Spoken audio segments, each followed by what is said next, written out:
Saudara-saudara pendengar yang kami kasihi dimanapun Anda berada, Anda kembali bersama kami dalam acara Telaga Tegur Sapa Gembala Keluarga. Acara ini diselenggarakan oleh Lembaga Bina Keluarga Kristen LBKK bekerjasama dengan radio kesayangan Anda ini. Saya Mega akan berbincang-bincang dengan Bapak Penginjil Sindu Natak Kurniawan MK. Beliau adalah seorang pakar dalam bidang konseling keluarga. Perbincangan kami kali ini tentang mengomel. Kami percaya acara ini pasti bermanfaat bagi kita sekalian, dan dari studio kami mengucapkan selamat mengikuti. Diskusi kita hari ini mengambil judul mengomel, Pak Sindu. Saya yakin para pendengar sudah tidak asing dengan kata ini, mengomel, apalagi bagi keluarga, bagi bapak-bapak, bagi ibu-ibu, anak-anak juga.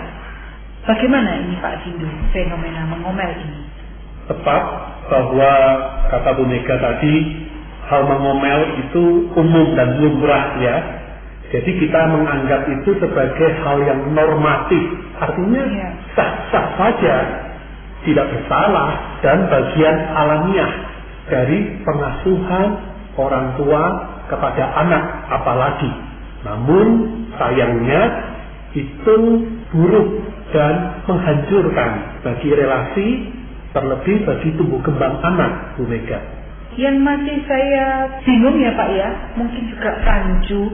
Apakah mengomel itu sama ya Pak ya dengan marah?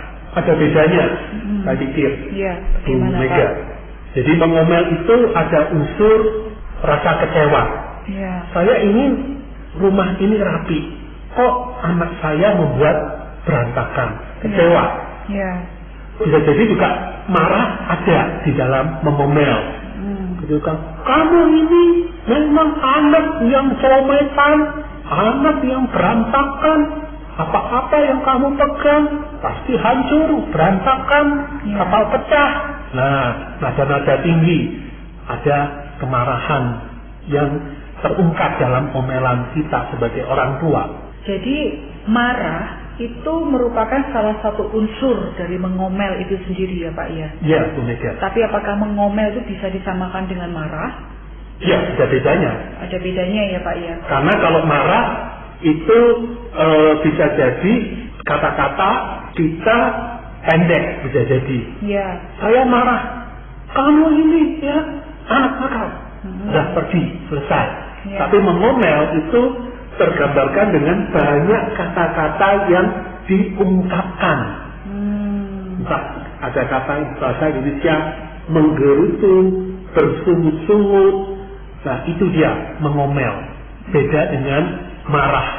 Jadi mengomel itu lebih merupakan pengulangan kata, begitu Pak? Ya, dan bisa jadi dalam mengomel, dalam hal ini khususnya orang tua sambil mengomel, sambil melakukan yang anak tidak kerjakan. Jadi ada unsur bahwa sambil misalnya pakaian berceceran. Ya. Kamu ini berantakan ya, perempuan harusnya bisa rapi.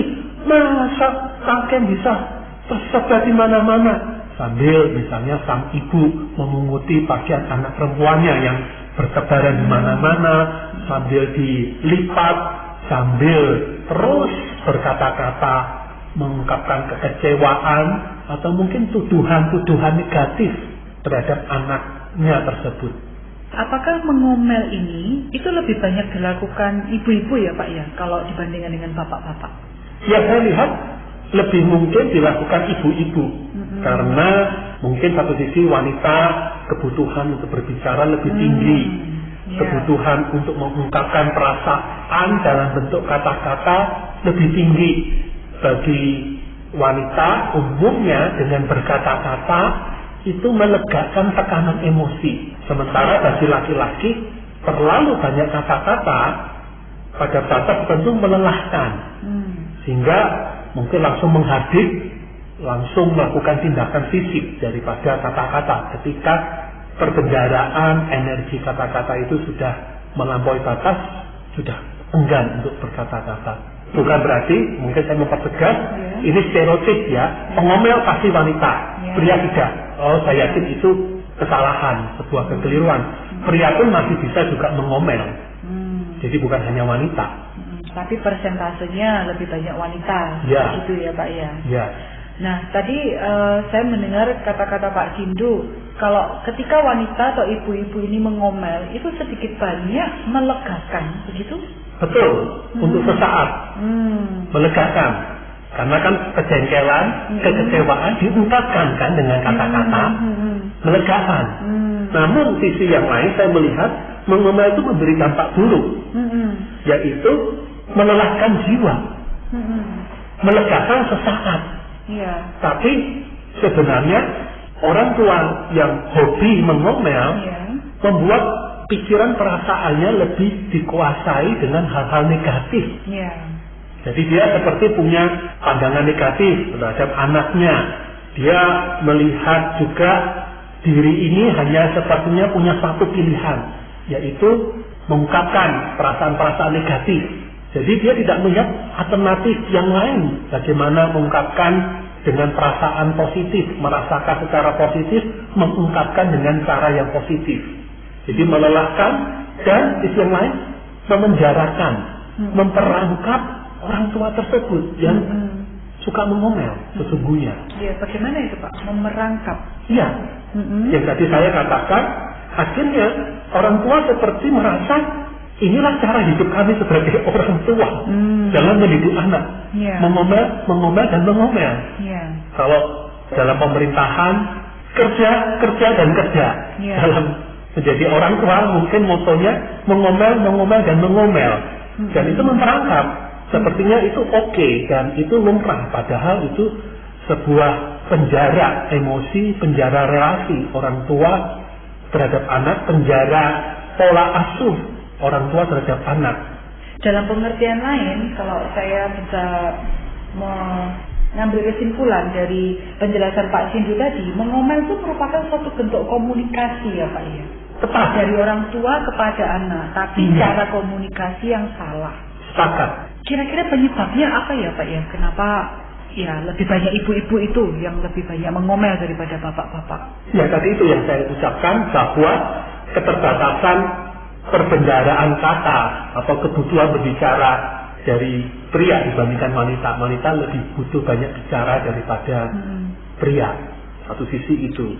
Sisi yang lain kalau bicara tentang mengomel, sangat mungkin orang tua yang suka mengomel dibesarkan juga sebagai anak-anak di masa lalunya dari orang tua yang juga suka mengomel.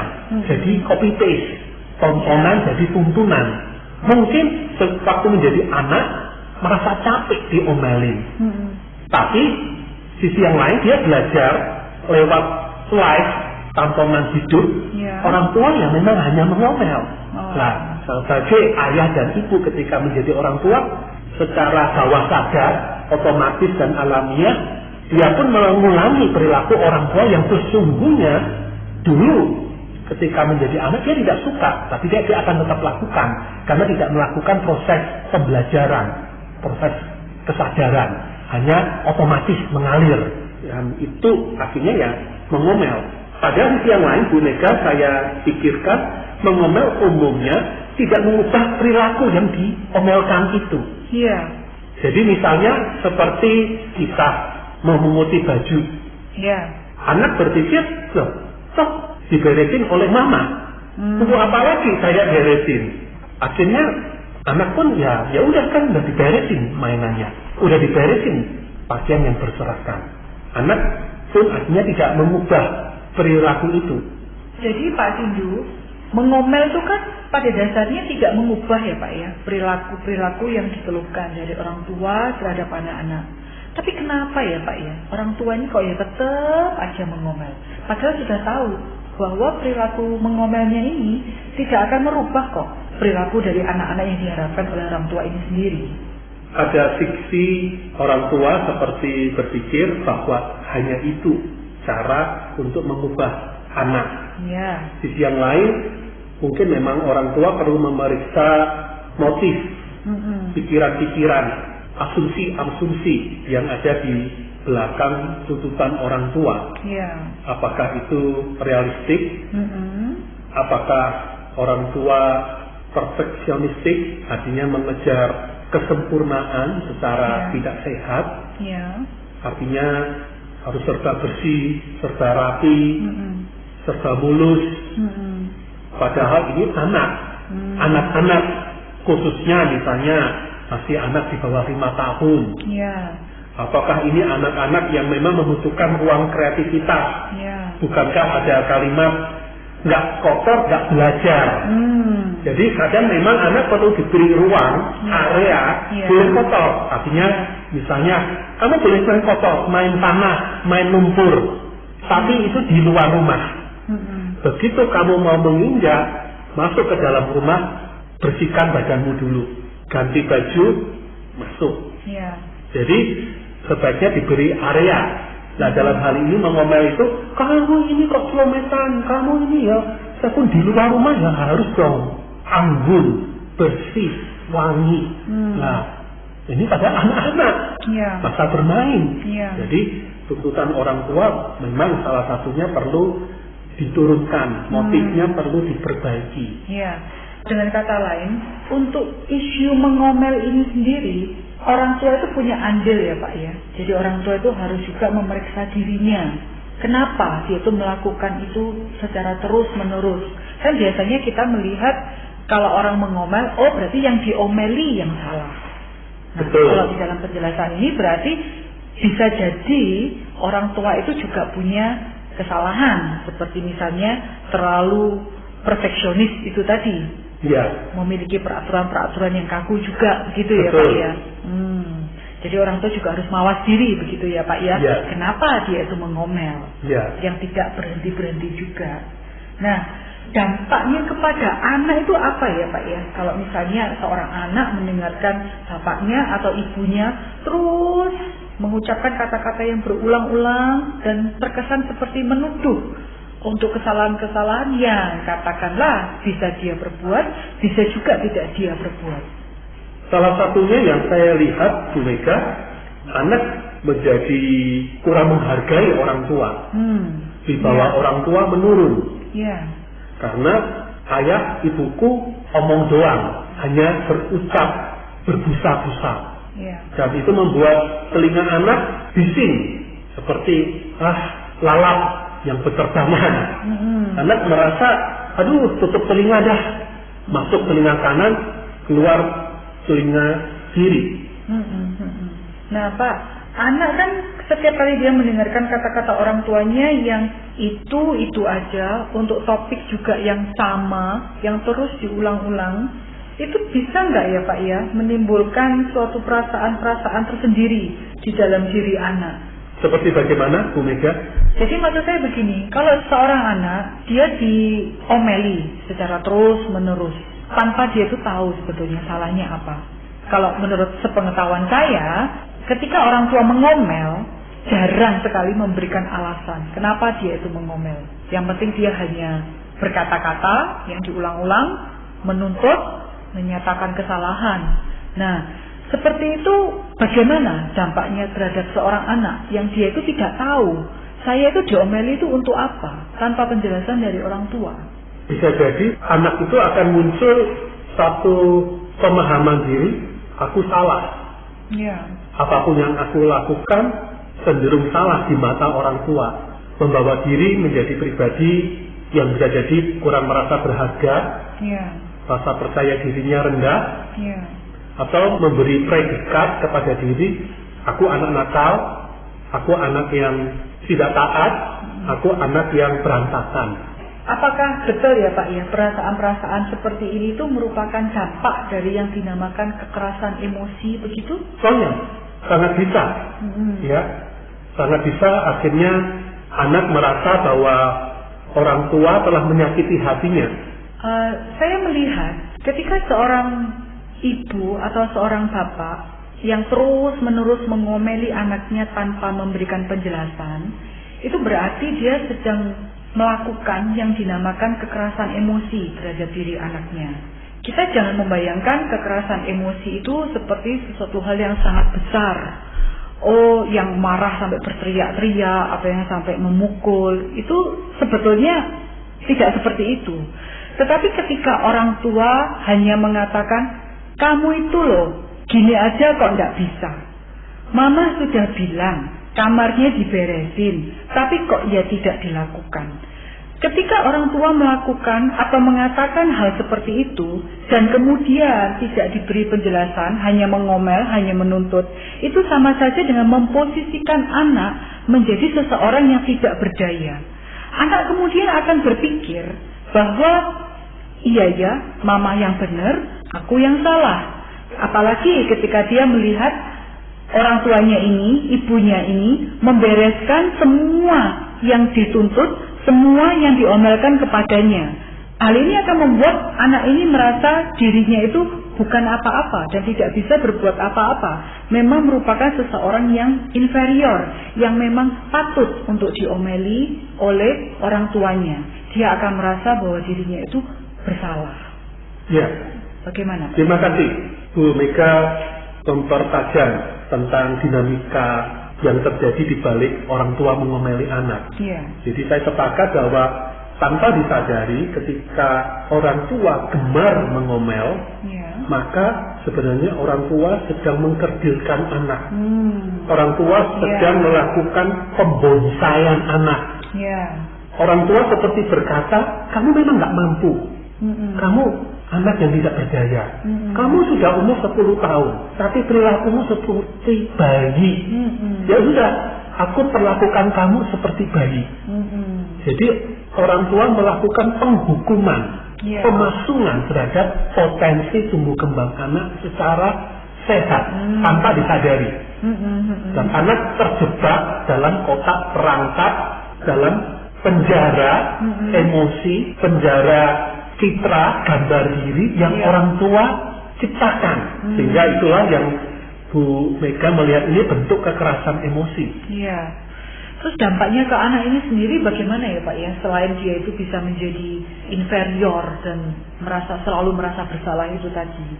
Sisi yang lain bahwa anak itu akhirnya lelah secara emosi, burnout, lelah telinga dalam istilah yang lain ya. Akhirnya apapun yang dikatakan orang tua, udahlah tutuplah telingamu rapat-rapat. Akhirnya orang tua kehilangan kuasa kata-kata. Jadi kata-kata orang tua itu seperti menggarami lautan, ngember kalau istilah sekarang ini, nggak ada maknanya. Orang tua terlalu banyak menarik dari tabungan emosi anaknya. Jadi ibaratnya kepercayaan, rasa hormat itu muncul kalau orang tua banyak menghargai anak, memberi pujian. Sehingga ketika orang tua menuntut 1-2 hal, anak akan perhatikan. Tapi karena orang tua suka mengomel, dengan kata lain menarik banyak poin dari tabungan emosi anak, malah defisit. Sehingga di masa remajanya anak, di masa dewasanya anak, apapun kata orang tua, hanya satu kata, lawan, tolak. Akhirnya orang tua tuh marah dan bingung, tambah mengomel lagi, tambah lagi orang tua anak melawan dan lari. Malah apa yang dikatakan orang tua, sangat yang dilarang orang tua khususnya, anak sengaja melanggar larangan itu sebagai bentuk perlawanan. Jadi anak jadi berontak ya Pak ya. Sehingga akhirnya anak dikatakan kamu itu bebal, kamu itu cuek ya, kamu ini. Semakin dia akan cuek, semakin dia akan bebal, semakin tidak menggubris. Semakin anak nggak menggubris, orang tua semakin mengomel, jadi muter terus.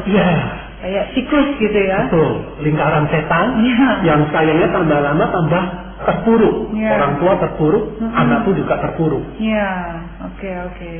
Wah, ini jadi bagaimana ya Pak ya solusinya supaya suasana di rumah itu bisa lebih enak, Bapak Ibu bisa lebih berkurang, omelan-omelannya itu kira-kira bagaimana Pak? Yang pertama, lakukan dialog. Buat percakapan yang sehat dan menghormati anak. Papa, mama mau kamu rapi. Oke, berikan toleransi juga. Oke, kamu boleh berantakan saat kamu main, Ya. saat kamu kerjakan PR, nggak apa-apa di ruang ini. Ya. Tapi ketika kamu sudah selesai, ayo bereskan mainanmu, bereskan barang-barangmu. Setuju nggak? Menurut kamu gimana? Oh, Pak, Bu, aku udah capek kalau udah main, udah bongkar-bongkar barang, bantu dong. Oke, kamu merasa capek, makanya bagaimana kalau kamu mainnya sampai jam segini? Ya. Supaya kamu nggak terlalu capek, masih ada waktu untuk bereskan. Ya. Boleh, bapak atau ibu, bapak atau mama, sesekali membantu bereskan. Tapi bukan berarti bergantung sama bapak ibu. Gimana? Setuju nggak? Setuju? Yuk, tos. Nah, kita buat kesepakatan, melatih, mengkomunikasikan seperti yang tadi Bu Mega Tengarai ya. Standarnya nggak jelas. Kemauan orang tua apa? Nah, dikomunikasikan, dibuat dialog, kesepakatan, supaya anak merasa dihormati, anak merasa punya saham terhadap aturan itu, tidak top down dari atas ke bawah, tapi ada sisi bahasa Inggrisnya bottom up, dari bawah ke atas. Nah, dengan demikian ada rasa memiliki, ada rasa tanggung jawab, karakter bertanggung jawab pada anak dengan sendirinya kita tumbuhkan. Bukankah karakter itu bukan seketika turun dari langit, tapi hasil proses panjang. Ya. Nah, supaya karakter ini bisa terus bertahan ya Pak ya, berarti kan dialog dan juga kesepakatan yang dilakukan oleh orang tua ini harus dilakukan terus menerus. Betul, gitu konsisten. Ada kalanya kasusnya Bu Mega, ada tamu mau datang, langsung ayo bereskan, ambil ngomel. Tapi ketika tidak ada tamu, berantakan dibiarkan. Jadi anak bingung. Standarnya apa? Ya. Nah, coba lakukan yang konsisten.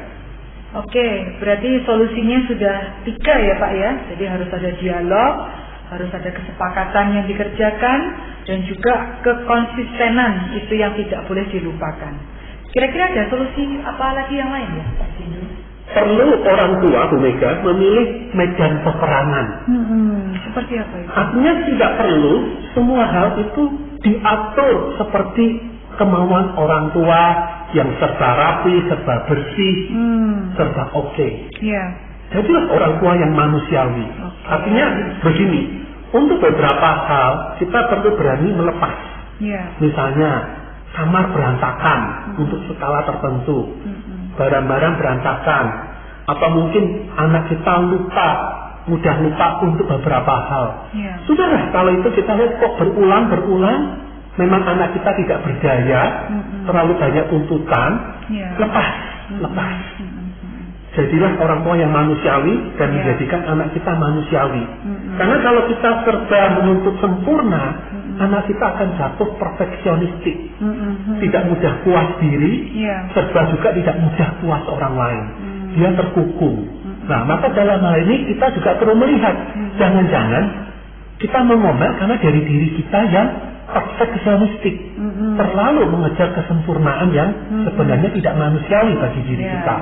Nah, mari kita kalau menemukan ada sisi perfeksionistik diri kita, rasa aman yang cukup rendah, mari cari rekan, cari konselor, cari kelompok yang kita boleh merasa aman berbagi, menemukan akar dan menyelesaikan, supaya anak kita tidak perlu terbebani untuk hal-hal yang terlalu detail, terlalu sempurna, terlalu hal-hal yang remeh-temeh, sehingga kehilangan yang esensial dalam hidupnya. Kalau bahagia bukan berarti harus semuanya serba lancar, serba rapi, serba bersih. Ya, kalau saya bisa simpulkan, orang tua itu harus belajar menjadi manusia dan juga mengizinkan anak untuk juga tetap menjadi anak-anak, begitu ya Pak ya? Tepat. Ya. Solusi berikutnya ada lagi Pak Sindu? Orang tua perlu waktu istirahat, perlu waktu relaksasi, hobi yang sehat. Jadi mungkin serba mengomel karena beban hidup terlalu berlebihan, beban stresnya melampaui batas, sehingga sengaja orang tua itu kok aku ngomel ya, ada apa ya? Oh, kelelahan fisik, kelelahan mental, kelelahan emosi, larinya ngomeli anak yang lebih lemah posisinya. Iya. Nah, sadari, oke, time out, turunkan standar untuk menyelesaikan pekerjaan-pekerjaan, misalnya ambil waktu untuk setengah hari dengan Tuhan, beberapa jam dengan hobi yang sehat, tidur lebih awal, makan makanan yang bergizi, supaya energi fisik, mental, spiritual diisi ulang. Jika memungkinkan punya pembantu di rumah itu juga boleh ya? Oh ya, bisa jadi itu kalau memang kebutuhan kita kewalahan dengan urusan kerumah tanggaan, sementara kita punya tanggung jawab yang lain, tidak apa-apa. Asisten rumah tangga, pekerja rumah tangga, mungkin tidak harus tiap hari. Bisa jadi itu menjadi salah satu solusi untuk menurunkan tingkat beban jiwa kita. Iya. Wah, pembicaraan kita hari ini sangat menarik, Pak Sindu. Tinggal kurang satu, Pak. Firman Tuhan yang harus dibagikan menjadi pegangan bagi para pendengar sekalian. Amsal pasal 25 ayat 11, perkataan yang diucapkan tepat pada waktunya adalah seperti buah apel emas di pinggan perak. Firman Tuhan mengingatkan kita agar berhemat dengan kata-kata kita. Kalau kita suka berucap tanpa batas dalam bentuk omelan, malah berarti perkataan kita keliru dari segi waktu, keliru dari segi dampaknya. Mari kita mengubah menjadi orang yang berhikmat dan menguasai diri dalam berucap, termasuk terlebih terhadap anak-anak kita. Terima kasih banyak Pak Sindu untuk uraiannya yang saya yakin akan menjadi berkat bagi setiap orang tua di dalam mengasuh anak-anaknya di kemudian hari. Para pendengar sekalian, terima kasih Anda telah mengikuti perbincangan kami dengan Bapak Penginjil Sindunata Kurniawan MK dalam acara Telaga Tegur Sapa Gembala Keluarga. Kami baru saja berbincang-bincang tentang mengomel. Bagi Anda yang berminat untuk mengetahui lebih lanjut mengenai acara ini, silakan menghubungi kami lewat surat. Alamatkan surat Anda ke Lembaga Bina Keluarga Kristen LBKK, Jalan Cimanuk 56 Malang. Atau Anda dapat mengirimkan email ke telaga@telaga.org. Kami juga mengundang Anda mengunjungi situs kami di www.telaga.org. Saran-saran, pertanyaan, serta tanggapan Anda sangat kami nantikan. Akhirnya dari studio kami mengucapkan terima kasih atas perhatian Anda dan sampai jumpa dalam acara Telaga yang akan datang.